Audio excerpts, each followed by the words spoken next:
Part 1. Opening New Doors for Your Mind. Hello everyone and welcome to my channel. Today, I've got a slightly odd question to kick things off. How long has it been since you last struck up a chat with a stranger? Just because it felt good, you were curious, or maybe you were stuck in a long coffee shop line and the person next to you seemed nice. Maybe you're thinking, I'm over 60, why bother talking to strangers? But here's the fascinating part. Those little, seemingly random chats can light up special areas in your brain. The ones tied to memory, adaptability, even creativity. And no, this isn't just some fluffy theory. Recent studies have shown that social interactions, especially with people outside your usual circle, can make your brain more flexible, sharpen your focus, refresh your thinking, and even slow down cognitive decline.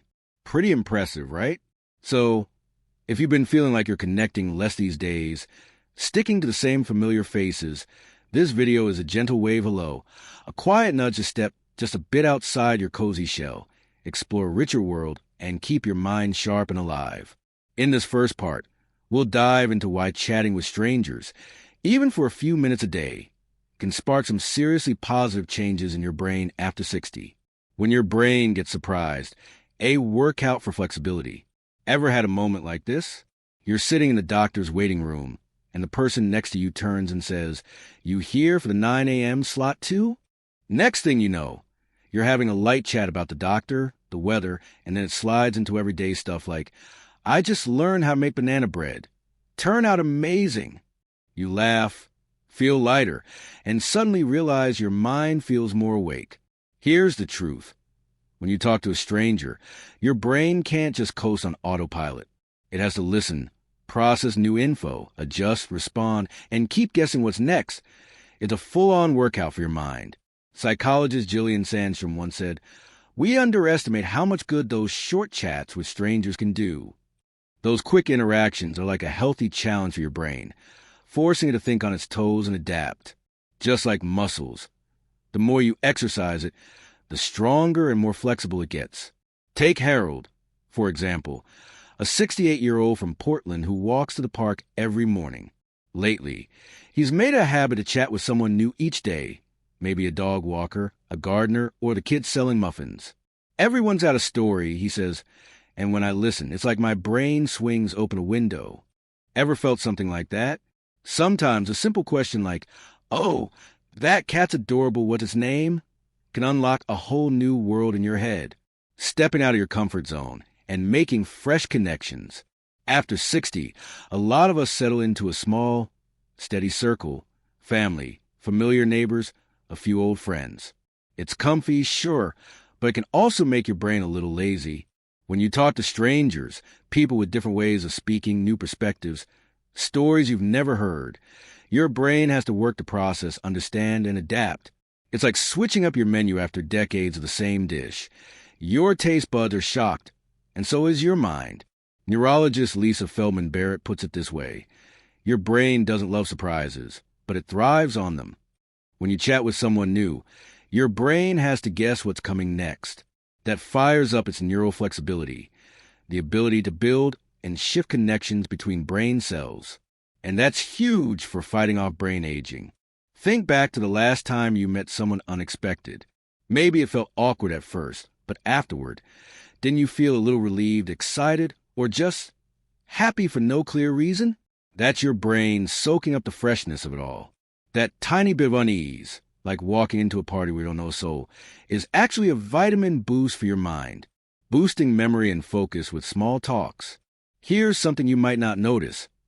Listening to someone, especially when they're sharing stuff you don't know, is a fantastic way to train your memory and attention. Unlike familiar chats, talking to strangers makes you tune in harder to catch the context, remember new details, even pick up on their emotions.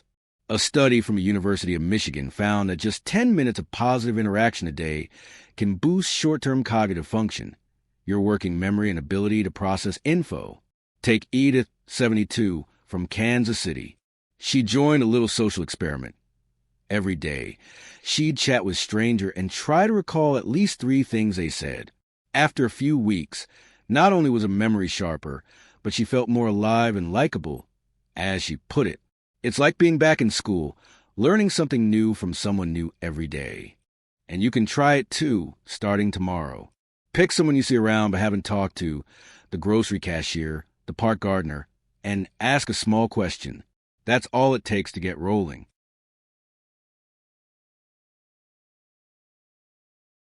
Part 2.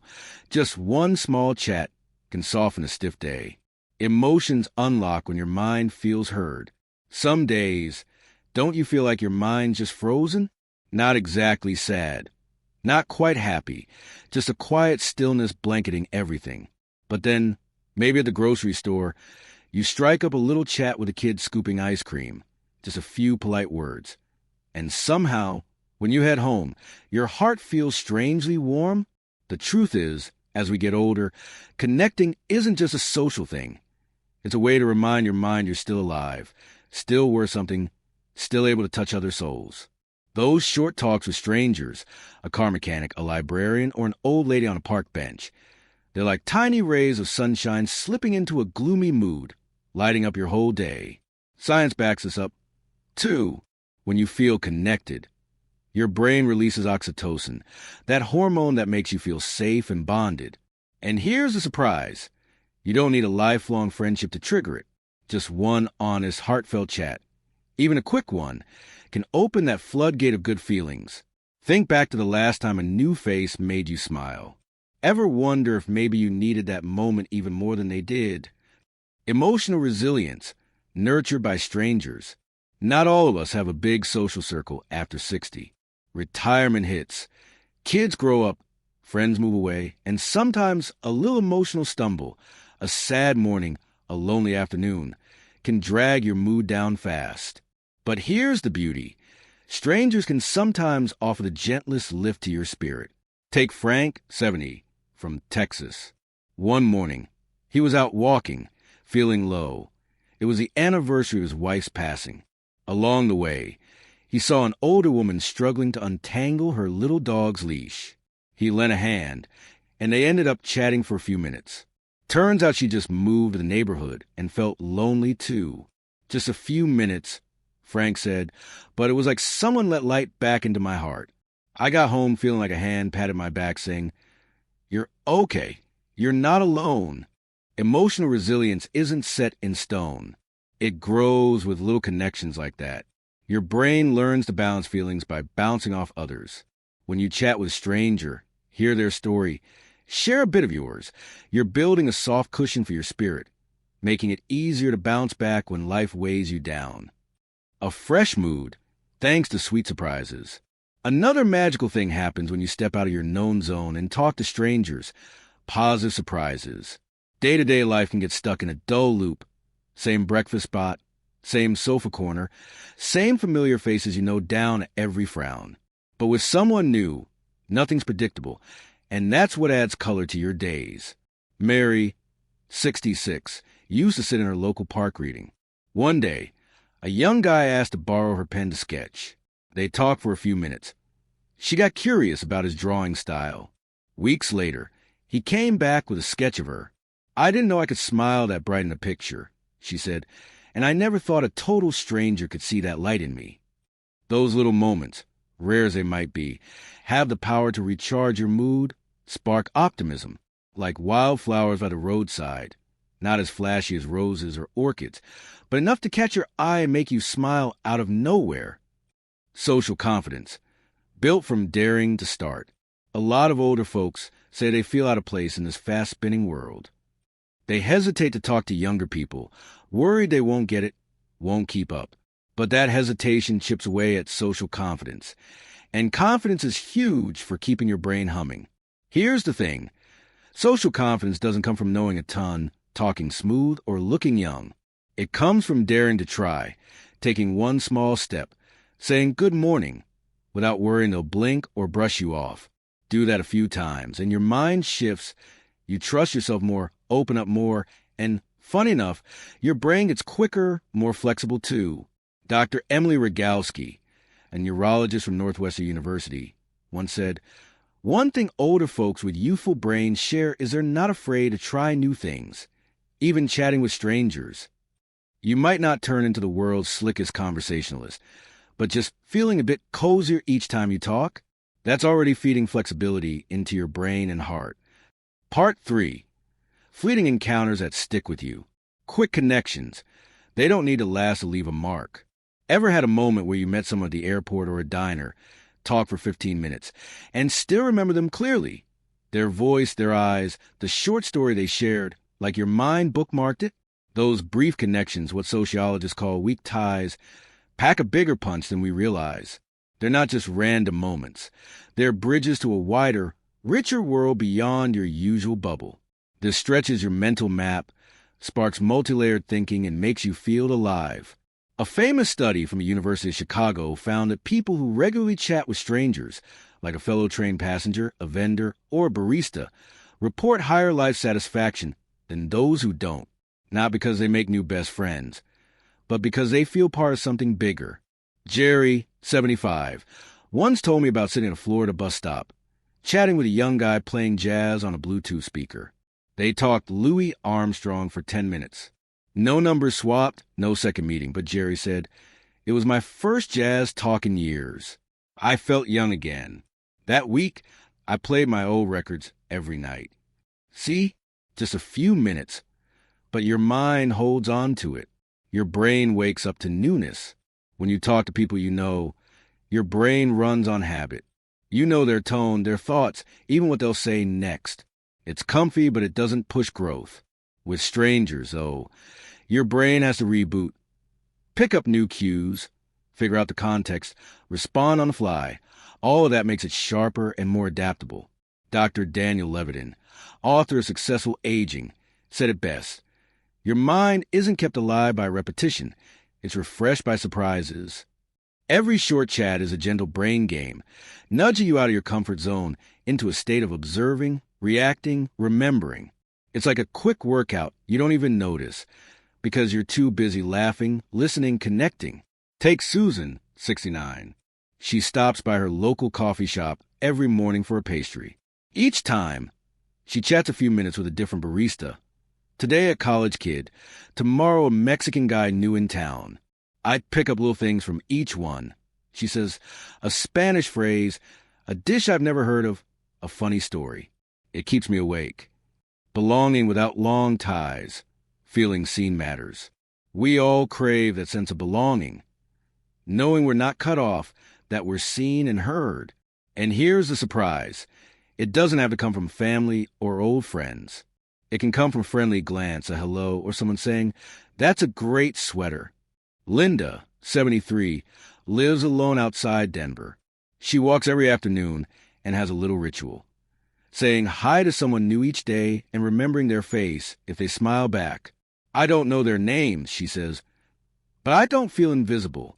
One day I was late and someone asked, "Where have you been?" I was so touched.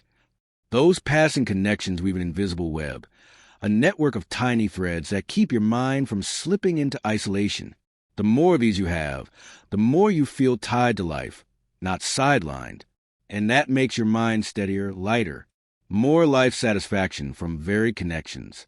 No one denies deep friendships are gold. But if you only lean on a few close pals, you might feel let down. They're busy. They've got their own struggles. With lots of small connections, your happiness doesn't hinge on one person. It comes from your openness. Professor Elizabeth Dunn from the University of British Columbia found that positive social interactions, short or long, boost happiness. But variety, talking to all kinds of people, is what lifts overall satisfaction. One day you chat with someone older, the next with a sixth grader, waiting for her mom at the park. That constant shift keeps your mind from getting stale, like opening a new door every day. You don't need deep talks or to memorize names. Just show up, listen, share a bit. That's enough to stay a vibrant part of this world. Part 4. Talking to strangers isn't as hard as you think, and it's more fun than you expect. Good morning. The simplest opener in the world. One big reason folks shy away from chatting is they think they need to be clever, funny, or have something big to say. But here's the truth. A plain old greeting can spark a surprising conversation. A University of Chicago study showed strangers are more open than we expect. Say good morning or nice day, huh? and you'll almost always get a smile or a friendly reply. Peter, 67, used to be pretty quiet. He started practicing by saying hi to anyone he passed on his morning walks. At first, it was just that, then a few stopped to chat more. After 2 weeks, he said, I've got a morning walk crew now, no names, but we see each other, say hi, smile. That's more than enough to warm up my mind. So don't wait for a perfect line.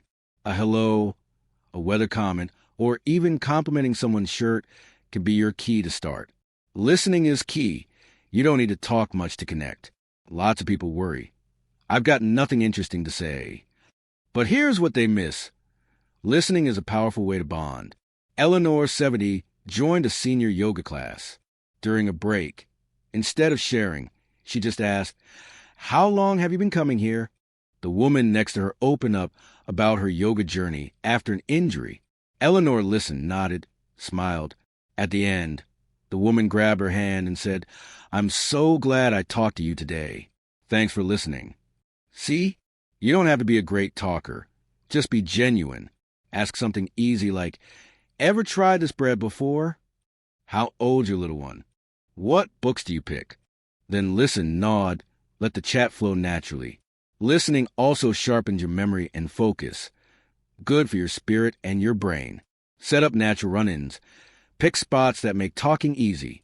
Here's a simple trick. Put yourself in friendly spots where chatting feels natural. Skip the big grocery store with self-checkouts. Go to a smaller shop where you can linger and talk to the cashier. Instead of sitting solo in the park, try the local library during quiet hours or join a small club like books, knitting, or walking. Jake, 72, used to feel shy about meeting new people. Then he signed up for a senior cooking class. I just wanted to learn spaghetti, he said, but I ended up learning about my classmates, their cultures, their lives. Now I talk to strangers way easier, even outside class. Those settings make you feel safe and natural when you speak up. And since you've already got something in common, same class, same hobby, the conversation starts and flows so much smoother. Don't take it too seriously. A little humor melts the ice. You don't need to be a comedian, but a touch of light humor can warm things up fast. A 74-year-old man in California told me he always says to dog walkers in the park, Looks like your boss has got you on a proper walk. Everyone laughs, and they're happy to chat a bit about pets, weather, life. Humor doesn't have to be genius. Maybe a playful twist or a little self-teasing like, I keep forgetting what day it is. Good thing my phone's smarter than me. Lines like that make you relatable, approachable, and take the pressure off being proper. Think of the last time you laughed with a stranger. Felt nice, didn't it? Part 5. 30 Days of Talking to Strangers. How your brain changes. Day 1. Stepping just a bit outside safe. Day 1's always the toughest. For a lot of folks, just saying good morning to a stranger makes their heart race and their mind scramble. But once you push past that moment, you'll see it's not as scary as it seems. Joan, 69, from Atlanta, once said, I went months talking to nobody but my cat. Then one morning, I told a street sweeper, You're working hard out here. He smiled, nodded, said thanks. That was it. But my heart felt brighter. What she didn't know then was her brain was kicking back into gear. When you connect with a stranger, the social, cognitive, emotional, and memory parts of your brain all light up. It's processing a new face, a new voice, a new situation, a gentle but powerful workout for your mind. Week 1, your brain starts reacting differently. After about 7 days, something cool happens. Your brain gets quicker, and you stop overthinking the negatives when meeting strangers. Before you might have thought, they won't want to talk to me. But after a few friendly responses, your brain learns, hey, maybe people are nicer than I thought. That's when neuroflexibility or neuroplasticity kicks in. Your brain starts building new pathways, swapping out old, rusty thinking for fresher, more open habits. Dr. Sarah McKay, an Australian neuroscientist, explains small, repeated actions, like social chats, cause physical changes in your brain. They boost neural connections, cut down inflammation, and lift your mood. No big moves needed. Just keep up one little chat a day, even for a few minutes. After 2 weeks, Steadier emotions, sharper focus. People often say after 2 weeks of chatting with strangers, I feel more awake each morning, or I'm smiling more, even without trying. Why? When you talk, listen, and empathize, even briefly, your body pumps out oxytocin and dopamine. Those hormones don't just make you happy. They balance the brain's stress zones, helping you handle emotions better. Karen, 73, from New York, said, I used to struggle with sleepless nights, but after 2 weeks of this one chat-a-day challenge, I started sleeping better. Maybe my mind's lighter, not stuck on loneliness anymore. Another perk after 2 weeks, better focus. Chatting forces your brain to zero in on voices, faces, context, like a fun attention workout without the boring drills. After 30 days, a new way of thinking. After 30 days, most folks who tried talk to a stranger daily say the same thing. Their mind feels lighter, their heart's more open, and the world suddenly seems kinder. Bill, 70, used to be wary of strangers, but after a month-long soft challenge from his daughter, talk to someone new each day and jot down a quick note. He said, I'm not scared of people anymore. Everyone's interesting. Everyone's got something to teach me. Brain-wise, by now you've strengthened ties between social, memory, and emotional zones, boosted adaptability. So when things go off track, you're less rattled. Grown trust in people and life, key to a healthy brain long-term. And best of all, you've built a natural, joyful habit that keeps your brain young every day. So if you're wondering, is it worth a shot? Here's my take. Start today. One hello, one look, one smile. You'll see the world shift. And so will you. Part 6. Places to chat with strangers every day. No awkwardness. Morning coffee shop, where hellos bloom like hot coffee. If you ask, where's the easiest place to start? I'd say the morning coffee shop. It's where people slow down, open up a bit, and the vibe's usually warm and easy. No need to overdo it. Order your usual. Sit near someone, not too close, not too far. When the moment's right, toss out a line like, coffee's extra good today, huh? Or, I see you're reading that book. Worth a read? Evelyn, 71, has a favorite coffee spot on her street corner. She gets her cappuccino every morning and sits by the window. After a few hellos to staff and regulars, she got to know an older guy who reads a paper there. Now they sit near each other, swap a few words each day, just enough to start the morning right.